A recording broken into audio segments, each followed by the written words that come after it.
जोहार, मी श्रीमंत सुरपाम. आपण पाहत आहात एस भारत न्यूज, जनसामान्याचा आवाज.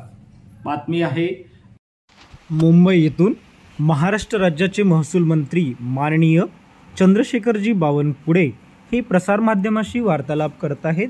तो वार्तालाप आपण आता आपल्या स्क्रीनच्या माध्यमातून पाहूया. राज्यामध्ये समाजामध्ये तेढ निर्माण होणार नाही. राज्यामध्ये ओबीसी मराठा समाज अमोरासमोर येणार नाही.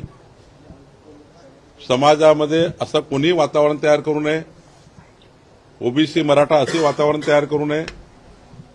नियमान्याय त्या गोष्टी सरकार करत आहे आणि मला विश्वास आहे माननीय मुख्यमंत्र्यावर, माननीय मुख्यमंत्री देवेंद्र फडणवीसजीवर ओबीसी समाजाचा विश्वास आहे की माननीय मुख्यमंत्री देवेंद्र फडणवीसजी ओबीसी समाजावर कुठलाही अन्याय करणार नाही आणि मराठा समाजामध्ये ज्या कुणबी नोंदी आहे त्यांच्याबद्दलही जो स्पष्टता आहे त्याबद्दलही कुठलाही चुकीचा निर्णय होणार नाही. या समितीचा, ओबीसीच्या मंत्रिमंडळ उपसमितीचा संपूर्ण विश्वास मुख्यमंत्र्यावर आहे. महाराष्ट्रातल्या 18 पगड जातीचा विश्वास देवेंद्र फडणवीसजीवर आहे.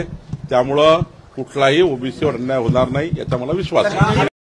अशाच नवनवीन घडामोडी पाहण्यासाठी आजच आमच्या एस भारत यूट्यूब न्यूज चॅनलला लाईक करा, शेअर करा आणि सबस्क्राईब करा. जोहार.